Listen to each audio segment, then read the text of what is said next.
But then in these conditions, on these roads, it's not performing at its optimal ability. So it wants you to push on, but then you can't, because then it starts to become a problem. And that's what makes me think, for this trip in particular, I'm absolutely 100% in the wrong car.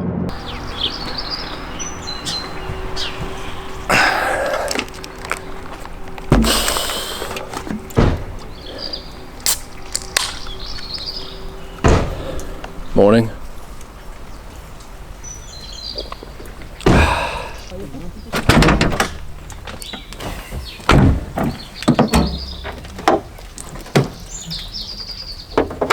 In about 2 minutes, I'll be able to say, let there be life. And both me and the car will be ready to go.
Everyone sees the clean cuts of those sorts of videos. You know, you drive out of the frame, drive up the road and forget about the camera. No.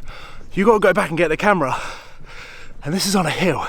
Sam and Tony had to park up here yesterday because the garages were always in use, whereas I, in my made-up space, was absolutely fine.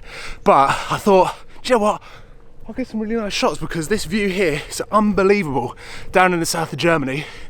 And these guys have just got in their cars so arrogantly and have started them up straight away. So I'm gonna go and say hi. Now that my heart rate's up, that grenade energy is kicked in, and we've got battery in the car, we're ready to go. Is he taking a piss? He's just gone. See you, mate. I literally just walked up that hill. I saw you. You alright? I'm exhausted. Mate, it's not that big a hill. I thought you did fitness and stuff. I'm ready to go. Have a grenade. I've already had one. That's why I'm able to get up that hill. I've got some good news. Tell me. I've got some good news. Not only is there a battery waiting for me in Monaco. Really? Yeah. Well Seb done. sorted me out. Good boy. Also, I've had a notification this morning that my GoPro has been delivered. Where? Home. Oh. For the viewers, we're in Germany. Sam's got about 18 GoPros. You can tell when you watch his videos. He overfilms so much. You're a one-take man. Yeah, I'm the opposite end of the spectrum. But I found out last week that one of my GoPros, the charging point had sizzled, therefore I couldn't charge it. So I ordered the new Hero 10, paid for the express delivery, and they told me that it was going to come this week. Last week? No, I ordered it last week. Oh, fair. For a 1 to 2 day express delivery. I paid £10 for that. Okay. And here we are. Would you mind, this is a political statement, by the way. This Okay. is off topic. Would you mind Not sure how this is going to go camera, down. Would you mind turning your camera to the left slightly and just filming all them lorries? Oh, these lorries. So this is a political statement on behalf of the UK government. There is no lorry shortage here. Or fuel shortage. Or fuel shortage or nothing. Which is lucky because I can't turn my car off. You need a tanker to follow you around, don't you? What I intend on doing today, really, is reviewing ownership of the GT-R, because I've now owned it for 12 months. That has crept up on me like you wouldn't believe. I'm a little bit delayed to bringing a video about 12 months with my girlfriend's Jaguar E-Pace and then testing the new Jaguar, which actually is on my laptop at the moment. I just haven't got around to uploading it yet, but I am now over 12 months into ownership with the GT-R. I will try and bring you a more accomplished, full circle review of what the Nissan GT-R is like, because, well, it is one of the most popular sports cars that can go up against pretty much anything. And seeing as we're in the south of Germany, about to enter into a mist and cloud filled Black Forest, hopefully we'll have the roads. We've got some interesting cars in front to try and keep up with. So let the review ensue.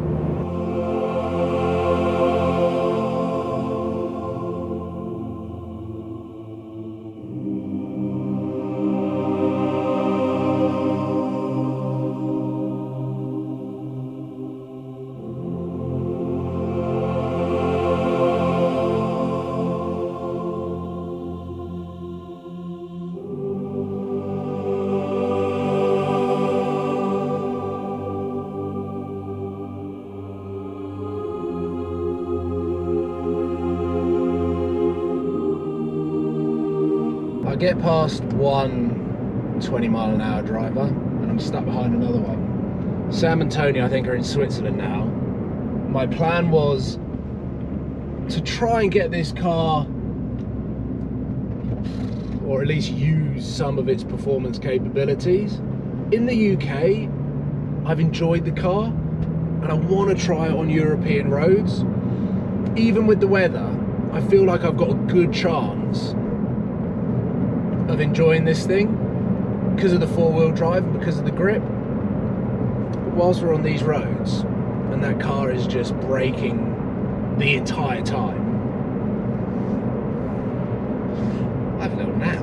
Between these three cars, power to weight plays the biggest factor when you've got these sorts of roads, and putting your car and its mechanical grip on the line. You can say that Tony might have a little bit more downforce because he's got a rear wing and that rear diffuser is probably more track focused. The thing that I've got with the GT-R, which I'm struggling with, is this car is designed to be a super performing GT car. So it wants you to push on and it wants you to drive the car fast. But then in these conditions, on these roads, it's not performing at its optimal ability. Therefore, it wants to drive fast because slow is relatively boring. It's quite comfortable, but relatively boring. So it wants you to push on, but then you can't, because then it starts to become a problem. And that's what makes me think, for this trip in particular, I'm absolutely 100% in the wrong car. Obviously, you can't stop it. There's nothing you do about it. I've also booked this hotel. I don't think they're going to be too happy with me on this one because we're in a city centre. Sam believes that we were somewhere else. Tony has gone down a one-way road. And he's really happy with buses coming. I'm not sure I'm going to be invited to dinner. Look, this Peugeot's coming.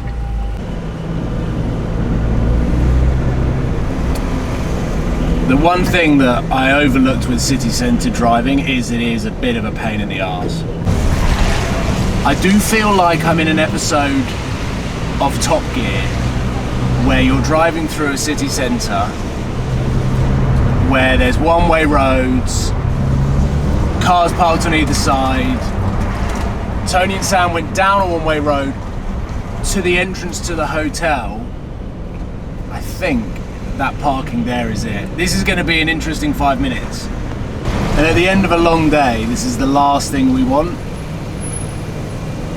Turns out not all hotels and the written descriptions are very accurate. This red light here is for the barrier for us to get into the car park. I have no idea how tight it is. They are going to kill me. Where are we going? Say that again. You should never judge a book by its cover. Why were you fuming when we were driving into city? We was flapping when we come in. I tell you what, the description on booking.com where I booked this hotel was not the parking situation. Well, we expected a lake for a start. You said it was Lake Annecy. No, I didn't. We're an hour from Lake Annecy in the city. Well, we've made it anyway. Sam's gone upstairs. He says to the receptionist that he wants the best room. I reckon they've done him in. Well, let's hope so. Yeah. Because he was flapping. Today's not gone quite according to plan, is it? No. Did you told ladies and gentlemen about the valet man. What about that, man? Well, he's got to jump start your car to park it. I told him it's going to stay there all night. Well, it is, yeah. Shop. Unless he knows how to work a jump pack. Well, no, I've got the jump back. Oh, you've got... But this is our room, so we're at least able to relax a little bit. But, oh my God. I always try and avoid booking in city centres.